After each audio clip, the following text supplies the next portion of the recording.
ॐ भूर्भुवः स्वः तत्सवितुर्वरेण्यं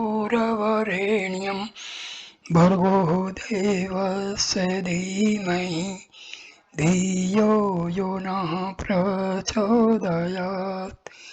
ओम शांति शांति शांति। नमस्ते मेरे प्यारे दोस्तों, आज मैं आपके सामने एक बहुत ही अति उत्तम उपनिषद जिसका नाम है नारद परिव्राजकोपनिषद का व्याख्यान दे रहा हूँ इस वीडियो के माध्यम से। यह उपनिषद अथर्ववेद से संबद्ध है। इसमें परिव्राजक सन्यासी के सिद्धांतों, आचरणों आदि का विस्तृत वर्णन है। इसके नाम से ही प्रकट है कि इस उपनिषद के उपदेष्टा देवर्षि नारद जी हैं, जो परिव्राजकों प्रीतः वर्जन्ति इति परिव्राजकः के सर्वोत्कृष्ट आदर्श हैं। ये उपनिषद सन्यासियों के लिए है, लेकिन इसमें दिए गए जो उपदेश हैं वो सभी साधकों के लिए उतने ही अति उत्तम और उपयोगी हैं। इस उपनिषद के कुल 9 प्रखंड हैं। प्रखंड का मतलब पाठ, जिनमें उपदेश की संज्ञा प्रदान की गई है। प्रथम उपदेश में शौनक आदि अनेक ऋषियों ने देवर्षि नारद जी से संसार बंधन से मुक्ति का उपाय जानना चाहा है। उसी के उत्तर में नारद जी ने विस्तार से वर्णाश्रम धर्म का विवेचन किया है। द्वितीय उपदेश में शौनक जी ने संन्यास की विधि के विषय में नारद जी से पूछा है। तृतीय उपदेश में नारद जी ने संन्यास का सच्चा अधिकारी कौन है, यह प्रश्न पितामह से पूछा है।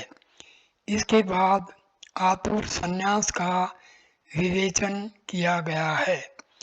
चतुर्थ और पंचम उपदेश में संन्यास धर्म के पालन का महत्व एवं संन्यास धर्म ग्रहण करने की शास्त्रीय विधि का विस्तृत वर्णन किया गया है।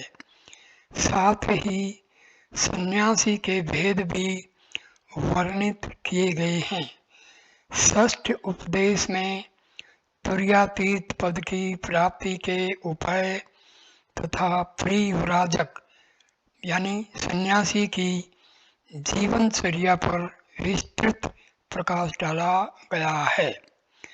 सातवें उपदेश में सन्यास धर्म के सामान्य नियमों का तथा कुटिचक, बहुदक आदि सन्यासियों के विशेष नियमों का उल्लेख किया गया है।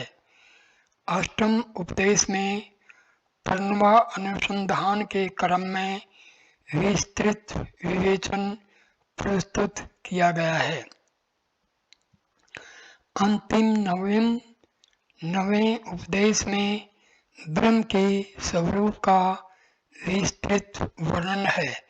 साथ ही आत्मवेता सन्यासी का लक्षण बताकर उसके द्वारा परम पद प्राप्त करने की प्रक्रिया का निरूपण करते हुए उपनिषद को पूर्णता प्रदान की गई है। शांति पाठ। ओम भद्रम कर्णेभिः इति शांति। द्रष्टव्य अथर्वशीर उपनिषद। अब मैं संस्कृत श्लोकों को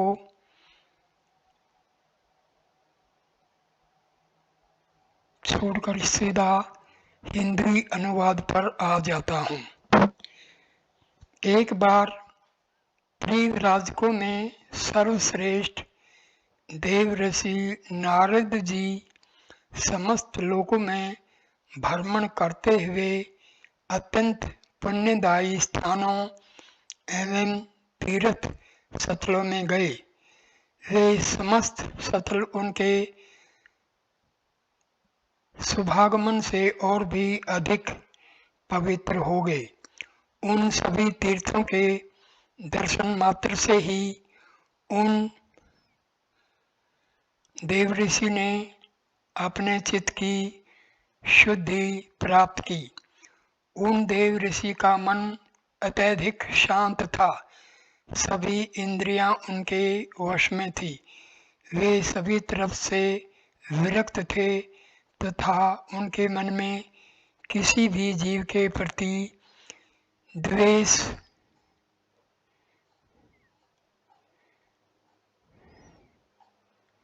भाव नहीं था।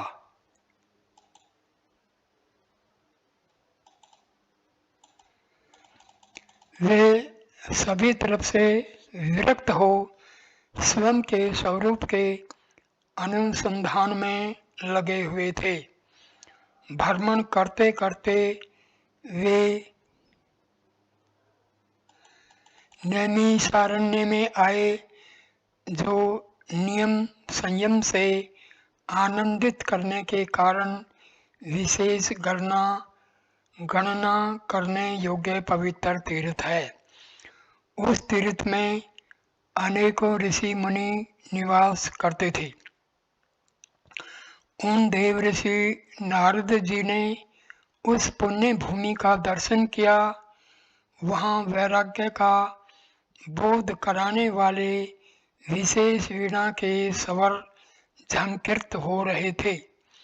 वे सांसारिक चर्चा से परे रहकर भगवान की वीणा द्वारा मधुर कथा के गीतों में रस लेते थे।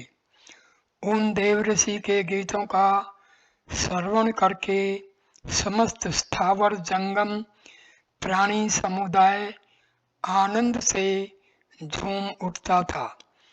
उनका भक्ति रस से परिपूर्ण संगीत मनुष्य, पशु, देवता, किन्नर, गंधर्व एवं अप्सरा आदि को भी आकृष्ट कर रहा था। उस समय उस सुप्रसिद्ध स्थल पर 12 वर्षीय सतर याग संपन्न किया जा रहा था। उस महान यज्ञ में समस्त देवगण, तपस्वी जन, ज्ञान वैराग्य से ओतप्रोत शौनक आदि महर्षि जन सम्मिलित हुए। उन महर्षि जनों ने परम भागवत देव ऋषि नारद को आया देखकर अति भव्य स्वागत सत्कार किया। उनके चरणों में मस्तक झुकाया तथा उन्हें सर्वश्रेष्ठ आसन पर प्रतिष्ठित किया। तदंतर समस्त महर्षि जन अपने अपने आसनों पर सुशोभित हुए। फिर शौनक आदि ऋषियों ने उनसे नम्रता पूर्वक प्रश्न किया, हे देवर्षि,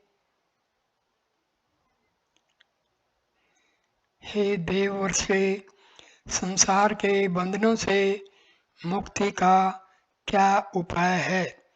कृपा करके हमें यह बताने का अनुग्रह करें। ये दूसरा श्लोक था।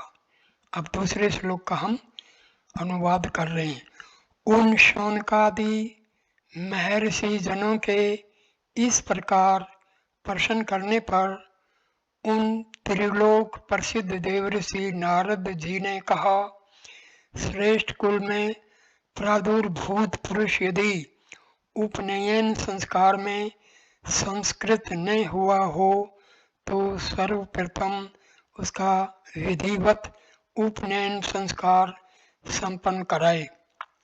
तदंतर 44 संस्कारों से संपन्न होकर तथा अपने मनोनुरूप गुरु के समीप आश्रम में प्रतिष्ठित हो। वहाँ आश्रम में गुरु की सेवा शुश्रूषा करते हुए सर्वप्रथम अपनी वेद की शाखा का अध्ययन करे। तदंतर कर्मानुसार समस्त विद्याओं का अभ्यास करते हुए 12 वर्षों तक गुरु सेवा करते हुए ब्रह्मचर्य का पालन करता रहे। इसके पश्चात क्रमशः 25 वर्षों तक गृहस्थ धर्म का तथा 25 वर्षों तक वानप्रस्थ धर्म का विधिवत पालन करना चाहिए। प्रबुद्ध जन 4 तरह का ब्रह्मचर्य बतलाते हैं। गारहस्थ 6 प्रकार का तथा वानप्रस्थ 4 तरह का बतलाया गया है। इन सभी आश्रमों का भली भांति अभ्यास करते हुए उन आश्रमों के सभी कर्मों का समुचित अनुष्ठान करे। तत्पश्चात साधन चतुष्ट से युक्त होकर संपूर्ण विश्व से ऊपर उठकर मन, वाणी, कर्म, देह आदि के द्वारा सभी तरह की आशा का परित्याग करे और वासनाओं एवं ऐषणाओं का भी सर्वथा त्याग कर दे। इसके बाद सभी के प्रति वैर भाव का परित्याग करके मन एवं इंद्रियों को वश में रखते हुए संन्यास ग्रहण कर लेना चाहिए तथा संन्यास आश्रम में रहकर अपने अविनाशी स्वरूप का ध्यान करते रहना चाहिए। इस प्रकार से चिंतन में लीन हुआ जो पुरुष शरीर का परित्याग करता है वह मुक्ति प्राप्त कर लेता है, वह मुक्त हो जाता है। यही उपनिषद गूढ़ रहस्य युक्त विशिष्ट ज्ञान है। द्वितीयोपदेश दूसरा पाठ। पहला श्लोक हिंदी अनुवाद। इसके पश्चात वे शौनक आदि महर्षि जन पुनः देवर्षि नारद जी से प्रार्थना करते हुए कहने लगे, हे भगवान, आप हम सभी को संन्यास की विधि बताने की कृपा करें। नारद जी ने उन सभी पर स्नेहपूरित दृष्टिपात किया और कहने लगे, हे महर्षि, संन्यास का संपूर्ण स्वरूप लोक पिता में ब्रह्मा जी के श्री मुख से ही श्रवण करना श्रेयस्कर होगा। ऐसा कहकर सत्रयाग के संपन्न होने पर उन सभी के सहित वे देवर्षि नारद ब्रह्मलोक में आकर पर ब्रह्म का चिंतन करते हुए नमन वंदन करते हुए ब्रह्मा जी की स्तुति करने लगे। तदंतर ब्रह्मा जी ने सभी को यथोचित आसन पर बैठने को कहा। तत्पश्चात नारद जी भगवान ब्रह्मा जी की स्तुति करते हुए कहने लगे, ब्रह्मन, आप हम सभी के गुरु एवं पिता हैं। आप सभी कुछ जानने वाले तथा संपूर्ण विद्याओं के ज्ञाता हैं। अतः आप हमारे एक अत्यंत प्रिय रहस्य को प्रकट करने का अनुग्रह करें। आपके अतिरिक्त ऐसा कोई भी नहीं है जो हम सभी के इच्छित रहस्य को भली प्रकार से स्पष्ट कर सके। यदि आप हमारे अभिष्ट विषय के रहस्य को बताने के लिए तैयार हों तो सर्वप्रथम कृपा करके आप परिव्राजक के स्वरूप एवं कर्म नियम को हम सभी के समक्ष उपदेश करने की कृपा करें। देवऋषि नारद जी के द्वारा इस प्रकार की जिज्ञासा व्यक्त किए जाने पर ब्रह्मा जी ने एक बार देखा तथा 2 घड़ी के लिए समाधिस्थ होकर जन्म मृत्यु रूप सांसारिक कष्टों से मुक्ति प्राप्त करने का उपाय खोजने लगे। हे नारद, पुरातन समय में पुरुष सूक्त में तथा उपनिषदों में वर्णित किए गए गुढ़ रहस्यानुकूल अति श्रेष्ठ दिव्य विग्रहधारी विराट पुरुष ने जो मेरे लिए उपदेश किया था उसी दिव्य ज्ञान को तुम सभी के समक्ष प्रकट कर रहा हूँ। परिव्राजक का स्वरूप एवं कर्म अत्यधिक रहस्यमय है, उसको तुम एकाग्रचित होकर सुनो। माता पिता की आज्ञा मानने वाले सर्वश्रेष्ठ कुल में प्रादुर्भूत बालक का यदि उपनयन संस्कार में संपन्न हुआ हो तो सर्वप्रथम उस बालक का उपनयन यज्ञोपवीत संस्कार संपन्न कराना चाहिए। तदंतर उस बालक को अपने माता पिता के समीप न रहकर किसी उच्च कुलीन उत्पन्न सद्गुरु के आश्रम में जाकर निवास करना चाहिए। वे महान गुरु श्रोत्रिय शास्त्र के प्रति अनुराग रखने वाले श्रद्धावान एवं गुणवान हों। उन समर्थ गुरु की सेवा में उपस्थित होकर उनके चरणों में नमन वंदन करते हुए उन पर सर्वस्व समर्पित कर देना चाहिए। तत्पश्चात उनकी आज्ञा प्राप्त करके 12 वर्षों तक ब्रह्मचर्य का पालन करते हुए गुरु की सेवा शुश्रूषा करते हुए समस्त विद्याओं का अभ्यास करना चाहिए।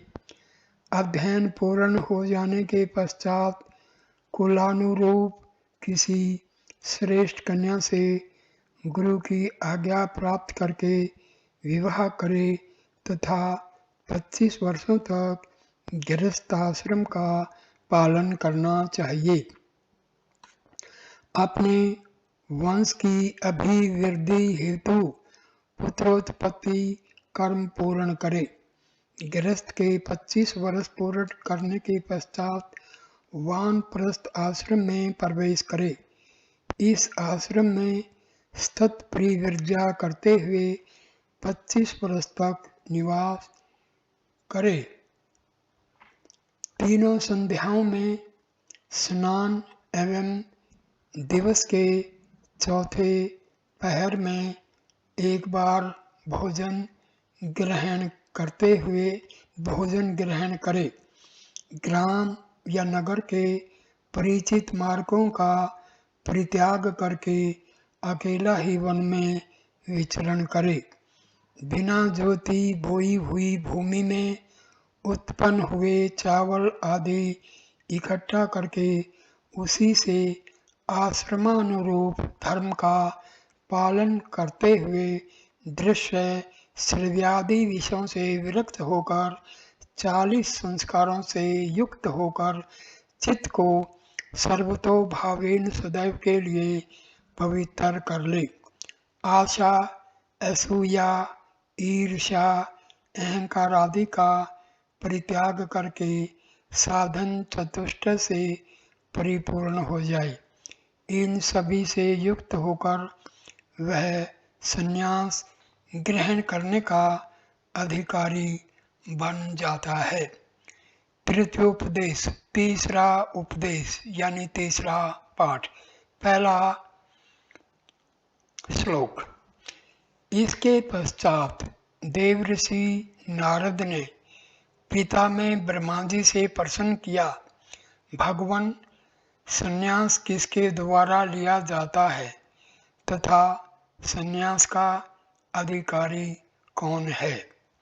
ब्रह्मा जी ने कहा, पहले यह निरूपण करते हैं कि संन्यास का अधिकारी कौन है, तत्पश्चात संन्यास धारण करने की विधि पर प्रकाश डालेंगे। सावधानी पूर्वक सुनो। नपुंसक, पतित, अंग विहीन, अत्यधिक स्त्री आसक्त, बधिर, गूंगे, बालक, पाखंडी, चक्री, कुचक्कर रचने वाला, लिंगी, वेश धारण करने वाला, वैखानस, वानप्रस्थी, हरद्विज, शिव भगत, वेतन लेकर शिक्षण करने वाले अध्यापक, सितिविष्ट, गंजे या कोढ़ी, अग्निहोत्र न करने वाले, ये सभी विरक्त होने पर भी संन्यास ग्रहण करने के अधिकारी नहीं है। यदि वे किसी प्रकार संन्यास ग्रहण कर भी लें तो भी महावाक्यों का उपदेश ग्रहण करने के अधिकारी नहीं है, जो पूर्व से ब्रह्मचर्य एवं गृहस्थाश्रम के समय से ही संन्यास आश्रम के अनुसार आचरण करने वाले हैं, वे ही संन्यास धारण करने के अधिकारी हैं। दूसरा श्लोक। जो दूसरों से न भयभीत होता है और न ही स्वयं दूसरों को भयभीत करता है, वही वस्तुतः परिव्राजक है, ऐसा स्मृतियों का कथन है। तीसरा और चौथा श्लोक। नपुंसक, विकलांग, अंधे, बालक, पातकी, पतित, परस्त्रीरत, वैखानस, हरद्विज, शिव भगत, कुचक्कर रचने वाले, लिंगी, वेशधारी, पाखंडी, सिपिविष्ट, अयाज्ञिक, वेतन भोगी शिक्षक तथा 2-3 बार संन्यास ले चुकने वाले, ये सभी आतुर संन्यास लेने योग्य हो सकते हैं, कर्म से संन्यास लेने योग्य नहीं।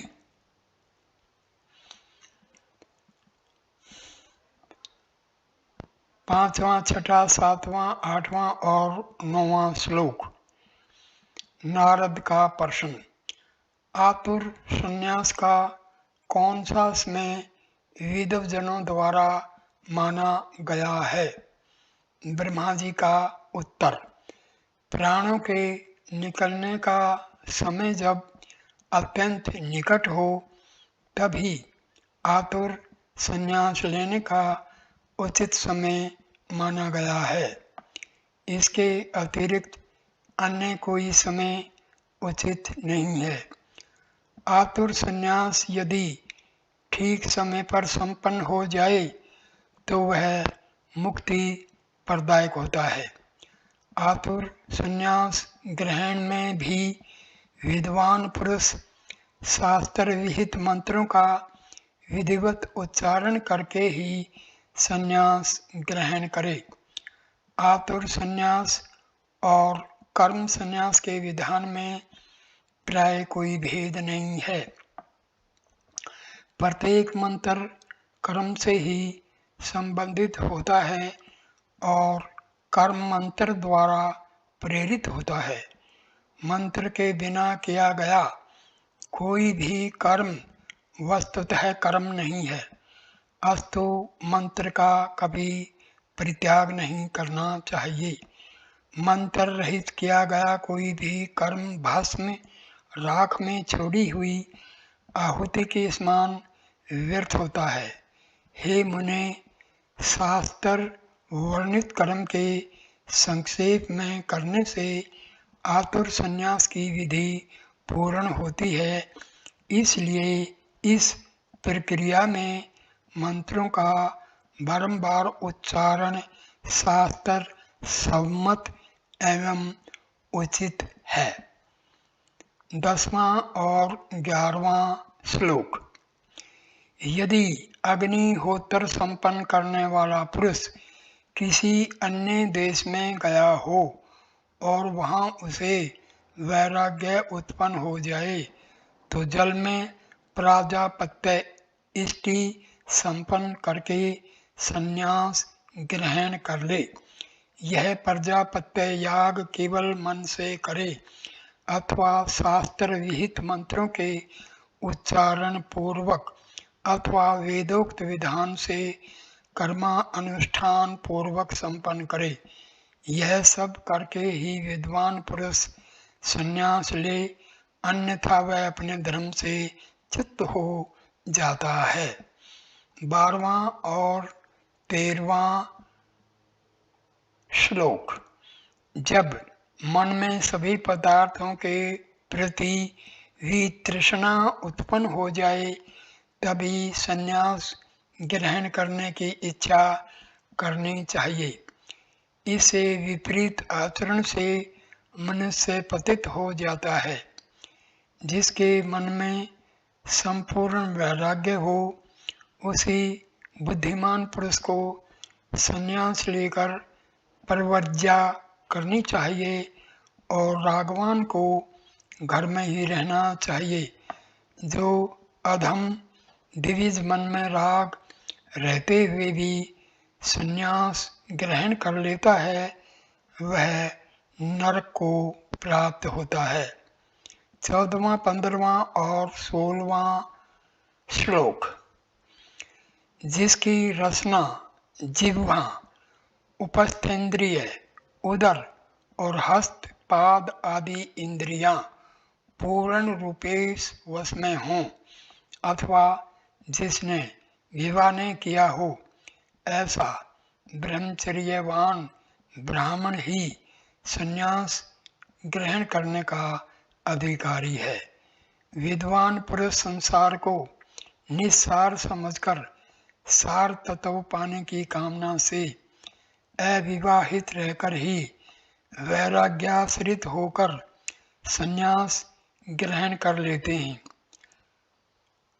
कर्म प्रवृत्ति का लक्षण है तथा ज्ञान संन्यास का मुख्य लक्षण है। अस्तु बुद्धिमान पुरुष को चाहिए कि वह ज्ञान को लक्ष्य करके ही संन्यास आश्रम में प्रवेश करे। 17, 18, 19, 20, 21, 22, 23, 24, 25, 26 और 27वां श्लोक का अनुवाद।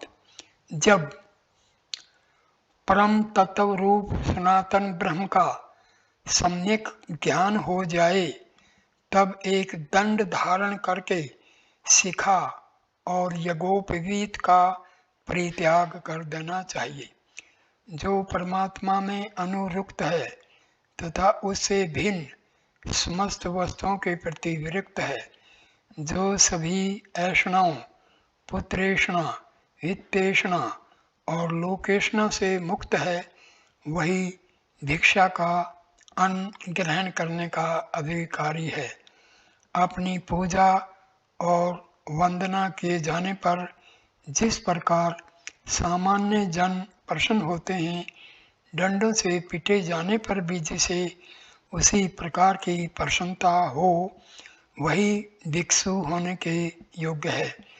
जिसके मन में इस प्रकार का भाव दृढ़ हो गया है कि मैं ही वासुदेव नाम प्रख्यात अद्वितीय अक्षर ब्रह्म हूँ, वही भिक्षान ग्रहण करने का अधिकारी है, जिसमें शांति, शम, शमन, दम, दमन, शौच, पवित्रता, सत्य, संतोष, सरलता, अपरिग्रह का भाव तथा दम का अभाव हो, वही कैवल्याश्रम संन्यासाश्रम में प्रवेश करने का अधिकारी है।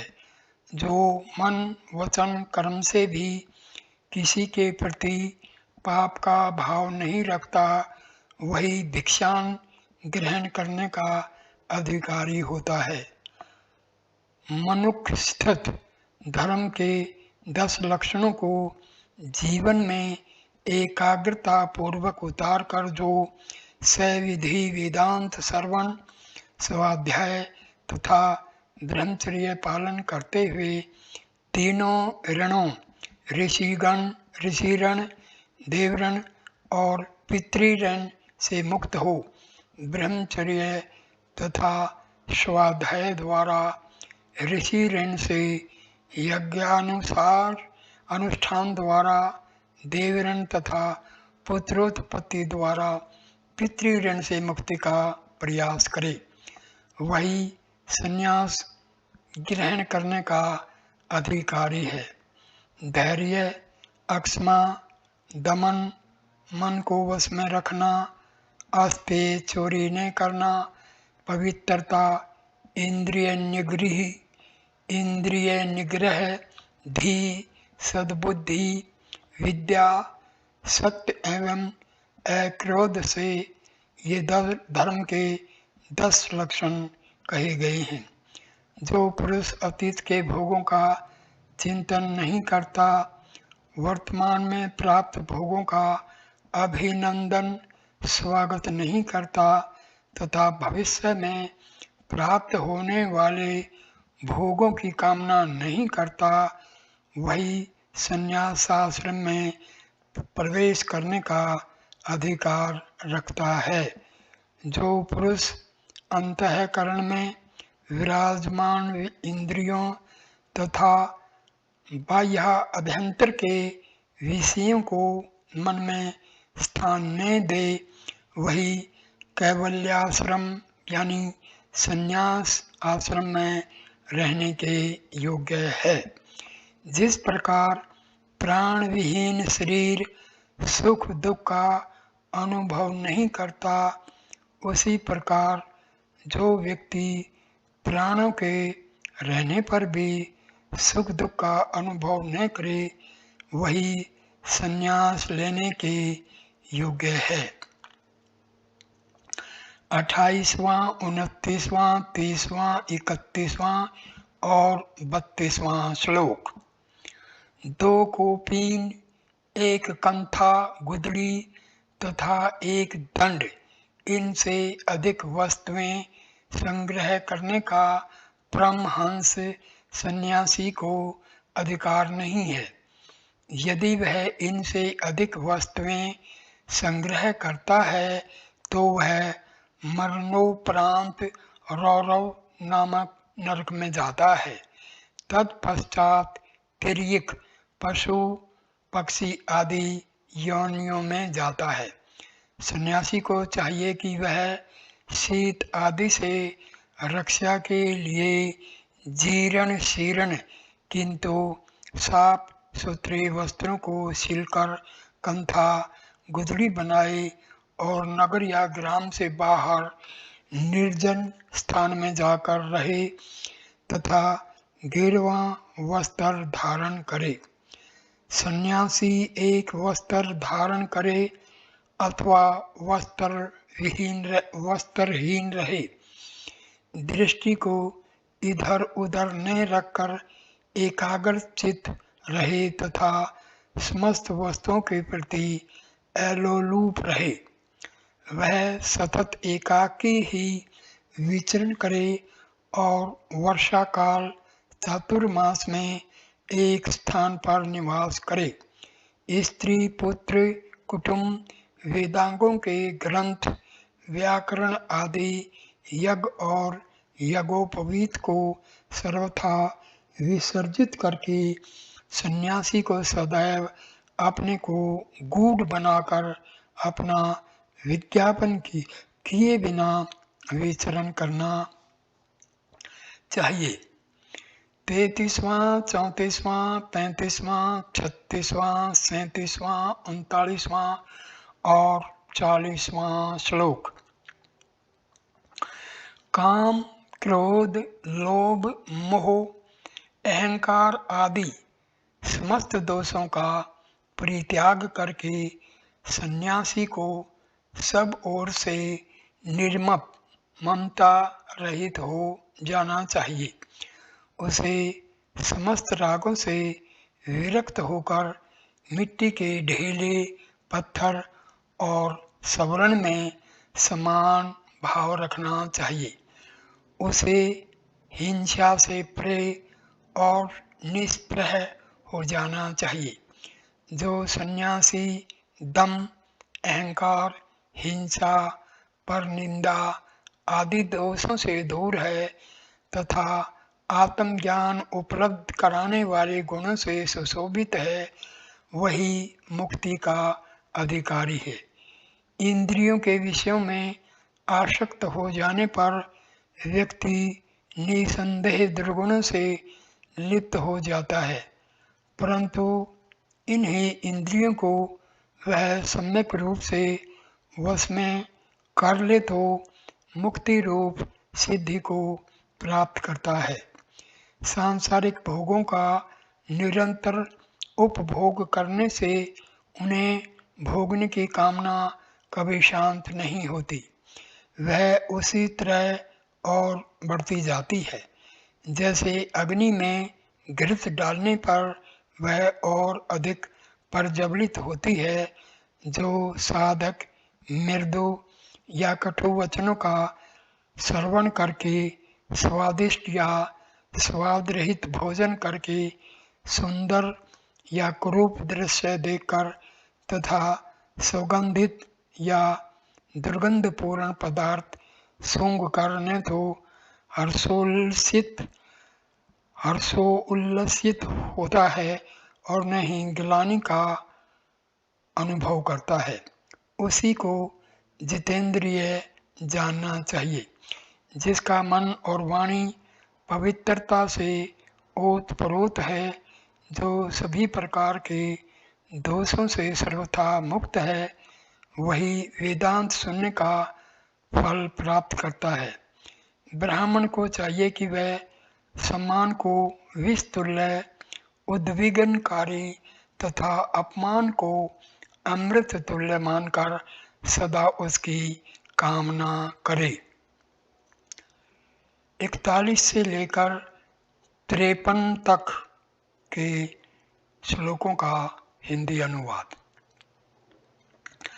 अपमान प्राप्त करने वाला पुरुष सुखपूर्वक शयन करता, सुखपूर्वक जागता और इस संसार में सुखी होकर विचरता है, परंतु किसी का अपमान करने वाला व्यक्ति अपने आप ही विनष्ट हो जाता है।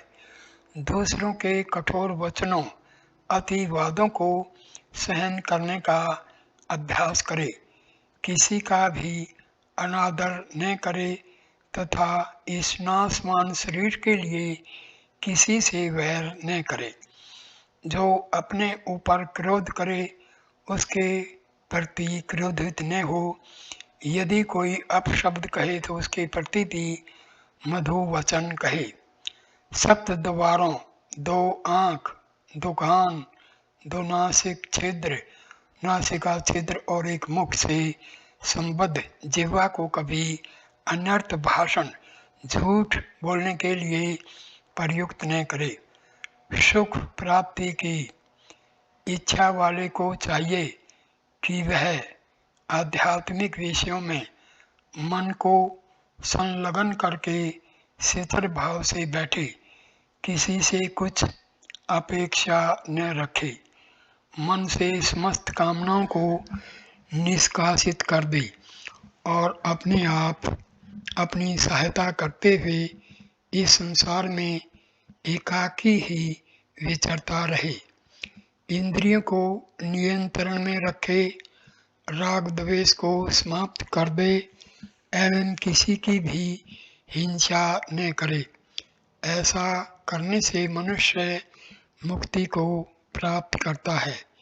यह काया रोगों का आगार है, जिसमें अस्थि रूपी स्तंभ लगे हैं, जिसमें स्नायुओं का जाल डोरियों के रूप में पूरित है, जिस पर रक्त और मांस का लेपन प्लास्टर है तथा जिसे चर्म से मानो मढ़ दिया गया है। यह सदैव मल मूत्र से पूरित रहता है, जिसमें दुर्गंध भरी है। इस शरीर में दुरावस्था और रोगों के कारण निरंतर संताप और आतुरता रहती है।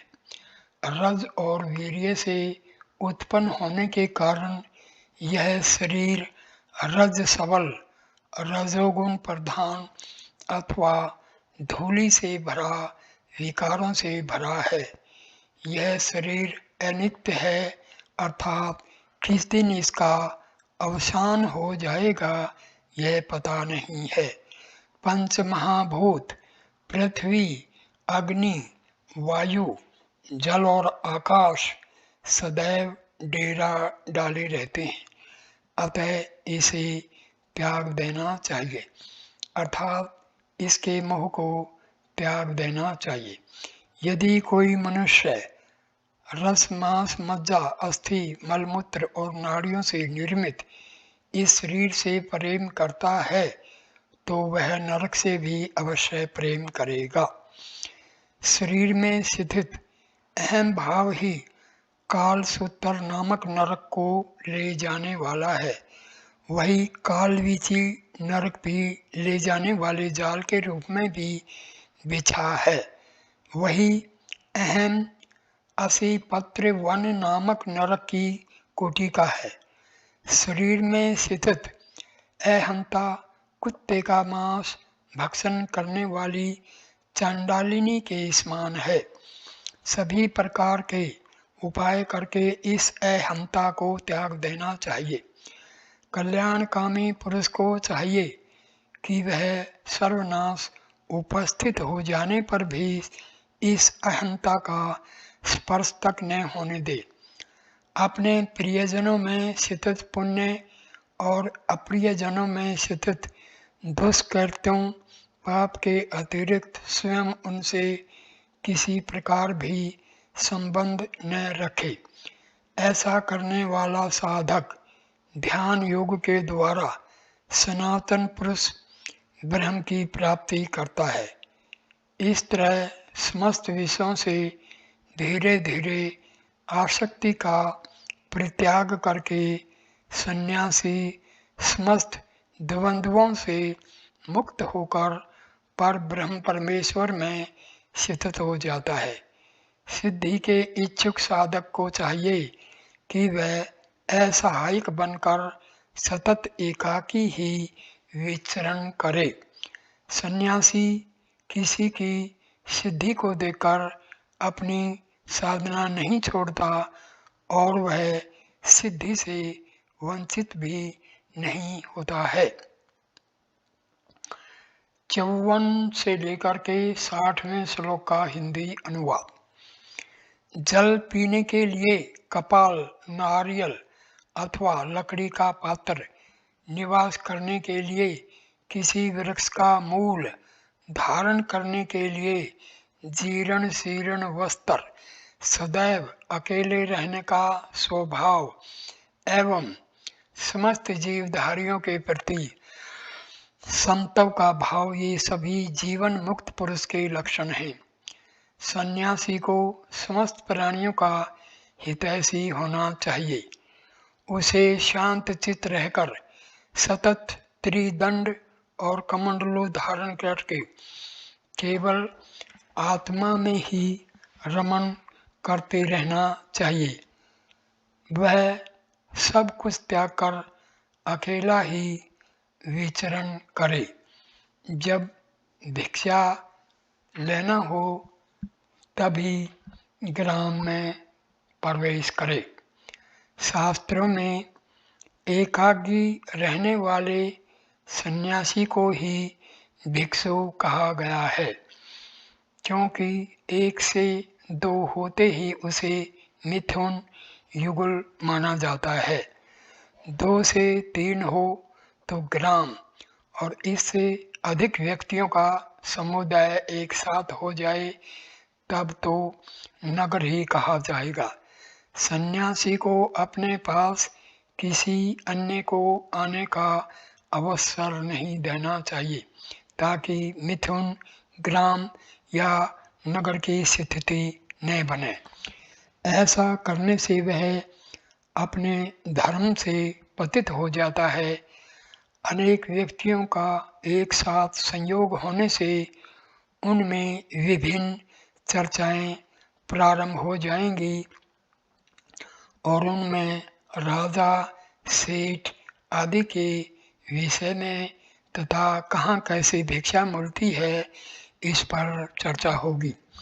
इसके पश्चात विभिन्न बातों के फल स्वरूप परस्पर राग, द्वेष, चुगली आदि के भाव उत्पन्न होंगे ही, इसमें कोई संशय नहीं है। इसीलिए शास्त्रों ने सन्यासी को निष्प्रह भाव से एकाकी ही रहने का आदेश दिया है।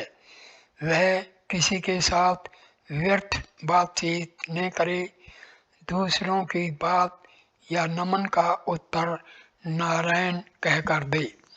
निर्जन स्थान में अकेले रहकर मन, वचन, शरीर और क्रिया द्वारा एकमात्र ब्रह्म का ही ध्यान करता रहे। जीवन अथवा मृत्यु का कभी अभिनंदन न करे। मृत्यु काल आने तक की प्रतीक्षा करता रहे। सन्यासी जीवन और मृत्यु में से किसी की प्रतीक्षा न करे। साधक को चाहिए कि वह व्यर्थक वैतनिक कर्मचारी के द्वारा अपने स्वामी के आदेश की प्रतीक्षा करने की तरह एकमात्र काल की प्रतीक्षा करता रहे। 62 से लेकर के 76वें श्लोक तक का अनुवाद। नपुंसक, काम भाव शून्य, अंधे, लूले, बहरे, मुग्ध, जड़ और अजिह्व के समान रहने वाला भिक्षु उपर्युक्त 6 गुणों से संपन्न होकर मोक्ष को प्राप्त करता है। जो स्वाद अस्वाद को न देखकर भोजन ग्रहण करता है और हितकर मृदु तथा सत्य बोलता है, उसे अजिह्व कहा जाता है। जो पुरुष नवजात कन्या, षोडशी युवती और शतवर्षा वृद्धा को देखकर मन में किसी प्रकार का राग द्वेष उत्पन्न नहीं होने देता, उसे षण्डक कहते हैं। जो भिक्षु मात्र भिक्षा अथवा मलमूत्र त्याग के लिए ही भ्रमण करता है तथा एक दिन में 1 योजन 4 कोस से अधिक गमन नहीं करता, शेष में ध्यानादि करते हुए खड़े होकर व्यतीत करता है, वह पंगु ही है। चलते हुए या खड़े होकर जिसकी आंखें 4 युग प्राय 10 हाथ भूमि की दूरी तक ही देखती हैं, उसे अंध कहते हैं। हित अथवा अहित की तथा सुख अथवा दुख की बात को जो नहीं सुनता, इस प्रकार की बात सुनकर भी उसे प्रभावित होकर कोई ध्यान नहीं देता, वह बधिर बहरे के समान है। विषयों की समीपता, शरीर में सामर्थ्य और इंद्रियों में स्वस्थता होते हुए भी जो भिक्षु सोए हुए के समान उन विषयों की ओर आकृष्ट नहीं होता, उसे मुग्ध, जड़ या भोला भाला कहा गया है। भिक्षु सन्यासी को चाहिए कि वह अपने संबंधियों, नटों के खेल, द्यूत क्रीड़ा, युवती स्त्री, भोज्य पदार्थ तथा रज सबला स्त्री, इन 6 की ओर कभी दृष्टिपात न करे। दूसरों के प्रति द्रोह, अपनों के प्रति मोह, मद माया और राग द्वेष, इन दोषों से सदैव अलग रहे तथा मन में भी इनके प्रति कभी विचार तक न आने दे। मंच, कुर्सी आदि, श्वेत वस्त्र, स्त्री चर्चा, इंद्रिय लोलुपता, दिवा, शयन और सवारी पर यात्रा करना, ये 6 दोष सन्यासी के लिए पातक रूप हैं। आत्मचिंतन की कामना करने वाले सन्यासी के लिए उचित है कि वह दूर की यात्रा न करने का प्रयत्न करता रहे और मोक्ष प्रदायिनी उपनिषद विद्या का सतत अभ्यास करे। सन्यासी के लिए अधिक तीर्थ सेवन तथा अधिक उपवास उचित नहीं है। अधिक विद्याओं के पठन पाठन का स्वभाव भी वह न बनाए, सभाओं में व्याख्यान भी न दे और पाप, दुष्टता तथा कुटिलतापूर्ण व्यवहार न करे। जिस प्रकार कछुआ सभी तरह से अपने अंगों को समेट लेता है, उसी प्रकार सन्यासी भी सभी विषयों की ओर से अपनी इंद्रियों को समेट ले तथा इंद्रियों और मन के कार्य व्यापारों को अक्षीण कर दे। कामना और परिग्रह को त्याग कर हर्ष शोक से विरत हो जाए। वह नमस्कार, देव स्तुति और सवधा, श्राद्ध तर्पण को भी त्याग दे। वह ममता और अहंकार से शून्य होकर किसी भी वस्तु की अपेक्षा न करे, सदैव एकांतवास करे। इस प्रकार उपयुक्त ढंग से जीवन यापन करने से वह संसार के बंधन से मुक्त हो जाता है। 77 से लेकर 79 श्लोक। कोई भी ब्रह्मचारी, गृहस्थ अथवा वानप्रस्थी जो ज्ञान, कर्म और भक्ति से युक्त है तथा प्रमाद रहित होकर आत्मा के अधीन रहता है, उसे यदि वैराग्य उत्पन्न हो जाए तो वह संन्यास ग्रहण कर सकता है। यदि वैराग्य परिपक्व न हुआ हो तो कर्मस्य ब्रह्मचर्य आश्रम की अवधि पूरी करके गृहस्थ में प्रविष्ट हो, तत्पश्चात वानप्रस्थ आश्रम में जाए और उसकी भी अवधि पूर्ण करके संन्यास ग्रहण करे। यदि वैराग्य तीव्र हो जाए तो ब्रह्मचर्य आश्रम के बाद सीधे ही संन्यास ग्रहण कर ले। गृहस्थाश्रम अथवा वानप्रस्थाश्रम में यदि तीव्र वैराग्य हो जाए तो उसके बाद भी सीधे ही संन्यास ग्रहण किया जा सकता है। ब्रह्मचारी, अब्रह्मचारी, स्नातक, अस्नातक, अग्निहोत्री, अनअग्निहोत्री, अग्निहोत्र का त्याग कर चुकने वाला कोई भी हो, जब उसे तीव्र वैराग्य उत्पन्न हो जाए तभी गृह त्याग करके संन्यास ग्रहण कर लेना चाहिए। संन्यास आश्रम में प्रविष्ट होते समय कुछ विद्वान प्राजापत्य इष्टि संपन्न करते हैं। तीव्र वैराग्य होने पर उसे भी करना आवश्यक नहीं है अथवा केवल आग्नेय इष्टि ही संपन्न करे। अग्नि ही प्राण है, इस इष्टि से साधक प्राण का ही पोषण करता है अथवा त्राधावी जो इंद्र से संबंधित है, इष्टि ही संपन्न करे। सत्व, रज और तम ये 3 ही धातुएं हैं। इस इष्टि द्वारा साधक इन्हीं तीनों का हवन करे। विधिवत इष्टि करके अयम ते योनि, इस मंत्र से अग्नि को सूंघे। मंत्रार्थ इस प्रकार है, हे अग्निदेव, यह समष्टि गण प्राण ही तुम्हारा उत्पत्ति का मूल है। इसी कारण तुम उत्तम कांति से सुशोभित हो रहे हो। तुम अपनी उत्पादक प्राण को जानकर इसमें विराजो। इस प्रकार हमारे प्राण में प्रतिष्ठित होकर हमारे ज्ञान धन को समृद्ध करो। निश्चय ही यह प्राण तत्व अग्नि के प्राकट्य का हेतु है। अतः इस कारण मंत्र में अग्नि एवं प्राण की एकात्मता सिद्ध हुई है। आह्वनीय अग्नि में से अग्नि प्राप्त कर उपयुक्त तरीके से इष्टि करके अग्नि का अवग्रहण करे।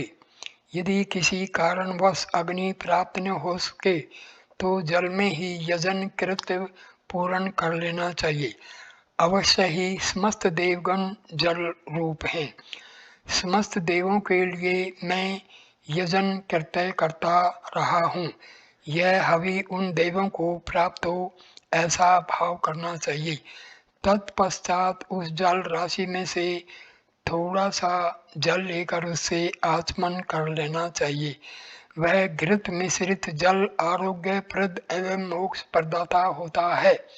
तदंतर शिखा, चोटी, यज्ञोपवीत, पिता, पुत्र, स्त्री, कर्म, अध्ययन, अध्यापन तथा अन्य विभिन्न तरह के मंत्रों का परित्याग कर देने वाला ही आत्मवेत्ता मनुष्य परिव्राजक होता है। त्रय धातवीय मोक्ष से संबंधित मंत्रों से ब्रह्म को जानना चाहिए। जो शाश्वत सत्य एवं ज्ञान आदि श्रेष्ठ लक्षणों से संपन्न है वही पर ब्रह्म परमेश्वर है। वही उपासना के अनुकूल है। उसी की ही उपासना करनी चाहिए। यह ठीक इसी प्रकार ही है। 80 से लेकर के 89 मंत्र। देवऋषि नारद जी ने पिता में ब्रह्मा जी से पुनः प्रश्न किया, हे ब्राह्मण, मनुष्य यजोपवीत को धारण न करके रहने से ब्राह्मण कैसे हो सकता है। तब पिता मैंने उन देवऋषि नारद से कहा, हे नारद, ज्ञानवान पुरुषों को शिखा के सहित सिर के सभी केशों का मुंडन करा के शरीर पर यज्ञोपवीत के रूप में धारण किए हुए बाह्य सूत्र का परित्याग कर देना चाहिए तथा जो अविनाशी शाश्वत पर ब्रह्म परमेश्वर है उसी को सभी में व्याप्त सूत्र रूप में जान करके अपने अंतः में धारण करके जो सूचना अर्थात जानकारी का कारण हो उसे ही सूत्र कहते हैं। इसके कारण से सूत्र परम पद का नाम है। जिस ज्ञानी पुरुष ने उस परम पद रूप सूत्र को जान लिया वही वेदों का जानने वाला श्रेष्ठ ब्राह्मण है। जिस प्रकार सूत्र धागे में मन के दाने प्रयोग होते हैं उसी प्रकार जिस अविनाशी परमात्मा तत्व में यह संपूर्ण संसार पिरोया हुआ है वही सूत्र है। योग विद्या का जानकार तत्वज्ञ योगी उसी श्रेष्ठ सूत्र को अपने अंतः में धारण करे। ज्ञानी मनुष्य श्रेष्ठ योग का आश्रय प्राप्त करके बाह्य सूत्र का त्याग कर दे, क्योंकि इस ब्रह्म रूप सूत्र के धारण करने से परिव्राजक ने तो कभी उच्छिष्ट झूठा होता है और न ही कभी अपवित्र होता है। सद्ज्ञान रूप यज्ञोपवीत धारण करने वाले परिव्राजकों के अंतःकरण में वह ब्रह्म रूप सूत्र प्रतिष्ठित है। वे ही इस जगत में सूत्र के यथार्थ रूप को जानने वाले तथा यजोपवीत धारण करने वाले हैं। परिव्राजक सन्यासी ज्ञान रूपी शिखा को धारण करते हैं, ज्ञान में ही प्रतिष्ठित होते हैं तथा ज्ञान रूपी यजोपवीत को ही धारण करते हैं। उन परिव्राजकों के लिए ज्ञान ही सबसे बड़ा पुरुषार्थ होता है। ज्ञान को ही सबसे पवित्र कहा गया है। जिस तरह से अग्नि की शिखा उसके स्वरूप से अलग नहीं होती उसी तरह जिस श्रेष्ठ ज्ञानी परिव्राजक ने ज्ञान रूपी शिखा को धारण कर रखा है वही शिखाधारी कहा जाता है।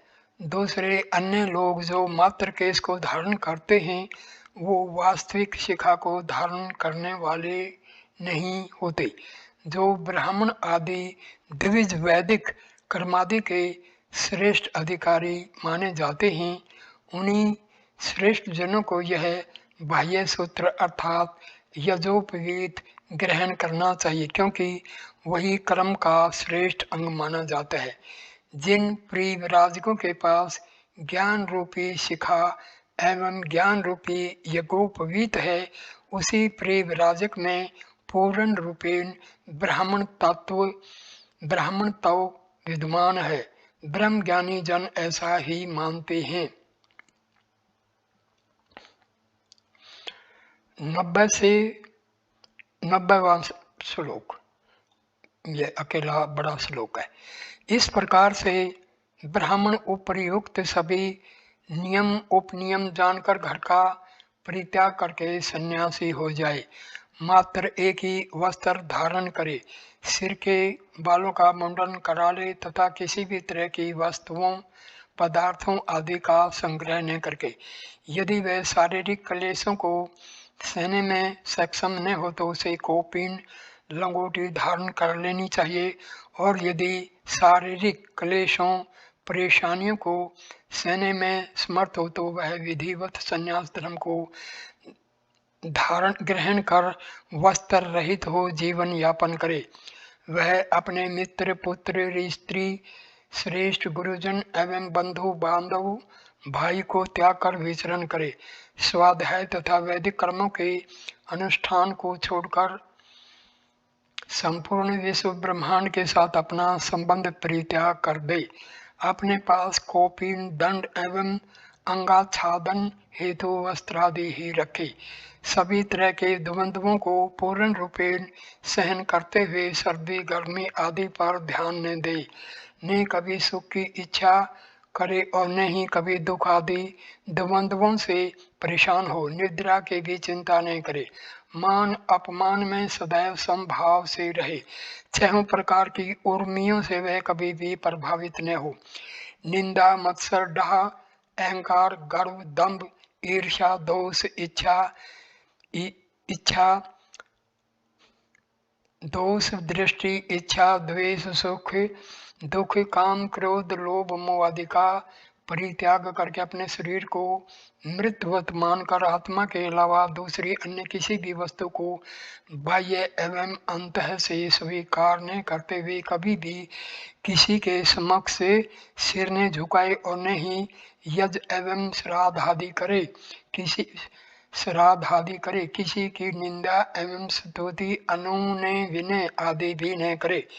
एकाकी ही स्वच्छंद सर्वत्र विचरण करता रहे। ईश्वर इच्छा से जो कुछ भी भोजन आदि मिले उस पर ही संतोष रखे।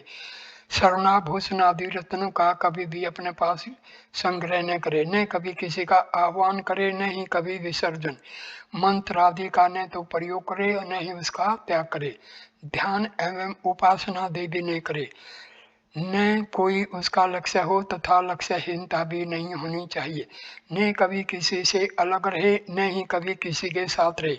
न कभी किसी एक स्थान पर निवास करने का आग्रह करे और न ही किसी दूसरी जगह जाने का अनुरोध करे। उस ब्राह्मण का अपना निज का कोई आश्रम अथवा घर आदि भी नहीं होना चाहिए। उसकी बुद्धि सदैव स्थिर रहनी चाहिए। परिजनों से रहित भवन वृक्ष की जड़ मंदिर पर्णकुटी कुलालशाला अग्निहोत्रशाला अग्नि दिगंबर अग्नि दिशा नदी का किनारा कछार भूग्रह अर्थात गुफा पर्वतीय गुफा झरने के समीप चबूतरे या वेदी या फिर जंगल में निवास करे। ऋभु श्वेत केतु निदाग ऋषभ संवर्तक दुर्वासा दत्तात्रेय आदि रवतक की भांति ने कोई चिन्ह स्वीकार करे, न ही अपने आचरण को ही किसी पर प्रत्यक्ष रूप से प्रकट होने दे। उन्मत्त बालक अथवा पिशाच की तरह से व्यवहार करे। उन्मत्त न होते हुए भी उन्मत्त की तरह से आचरण करे। त्रिदंड पात्र झोली कमंडलू कटी सूत्र एवं कौपिन आदि सभी कुछ भूस्वाह कहकर के जल में विसर्जित कर दे। अब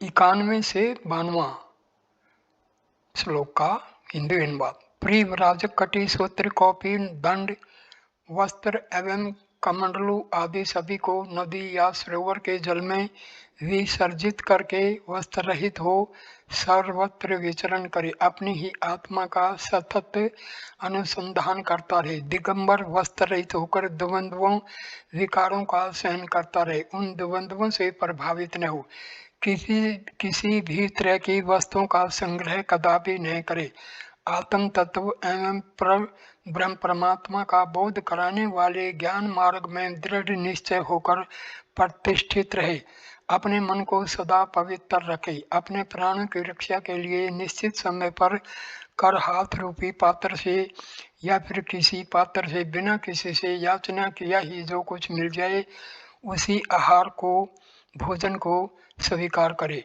हानि लाभ को समान समझते हुए ममता से विलग हो जाए, मात्र अविनाशी शाश्वत पर ब्रह्म का ही सतत चिंतन करे, अध्यात्म के चिंतन में ही अपनी निष्ठा को सतत नियोजित किया करे, शुभ एवं अशुभ कर्मों का मूल्यांकन करता हुआ सदैव अपने आत्मा के उत्थान के अतिरिक्त सभी प्रिय वस्तुओं पदार्थों का हमेशा के लिए परित्याग कर दे, एकमात्र आनंद स्वरूप पर ब्रह्म परमात्मा के साक्षात्कार से युक्त हो अहम ब्रह्मास्मि अर्थात मैं ही ब्रह्म हूँ, इस प्रकार दृढ़ निश्चय हो भ्रमर का ध्यान करने वाले कृमि कीट की भांति एकमात्र पर ब्रह्म स्वरूप ओमकार का ही ध्यान करता रहे, तीनों शरीरों स्थूल सूक्ष्म एवं कारण शरीर के प्रति अहंकार एवं मोह के भाव का परित्याग करके सर्वस्व विसर्जित करके ही प्रिव्राजक अपने शरीर का परित्याग करे। इसी तरह से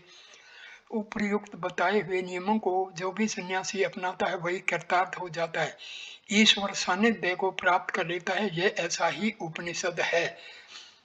मैं इस वीडियो को यहीं पर विराम देता हूँ, अगला वीडियो नंबर 2 चौथे अध्याय से शुरू होगा। नमस्ते दोस्तों।